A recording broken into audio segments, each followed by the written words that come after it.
National league സംസ്ഥാന കൗൺസിലർമാരുടെ ദ്വിദിന executive camp June 29-30 ദിവസങ്ങളിലായി മലപ്പുറം കണ്ണമംഗലം ചെരുപ്പടി മലയിലുള്ള ധർമ്മഗിരി ക്യാമ്പസിൽ നടക്കുമെന്ന് ഭാരവാഹികൾ മലപ്പുറത്ത് വാർത്താസമ്മേളനത്തിൽ അറിയിച്ചു. ശനിയാഴ്ച രാവിലെ 10 മണിക്ക് സംസ്ഥാന president professor AP Abdul Wahab camp ഉദ്ഘാടനം ചെയ്യും. സംഘടനാ കാര്യങ്ങളും രാഷ്ട്രീയ നിലപാടുകളും ഉൾപ്പെടെ 10ഓളം വിഷയങ്ങൾ വിവിധ സെഷനുകളിൽ ചർച്ച ചെയ്യപ്പെടും. സംസ്ഥാന കൗൺസിലർമാരും പോഷക സംഘടനാ ഭാരവാഹികളും ഉൾപ്പെടെ 150 പ്രതിനിധികൾ ക്യാമ്പിൽ സംബന്ധിക്കും. അടുത്ത ഒരു വർഷത്തേക്കുള്ള പാർട്ടിയുടെ കർമ്മപരിപാടികൾക്കും ക്യാമ്പ് രൂപം നൽകും.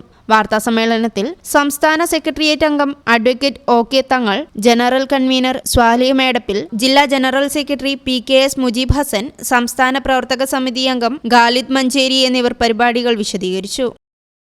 News bureau, Malappuram. ഞങ്ങളെപ്പറ്റി നിങ്ങൾക്കല്ലേ കൂടുതൽ അറിയുന്നത്? പരിശുദ്ധിയുടെ സുവർണ പാരമ്പര്യം. Hayath golden diamonds, Valanchery.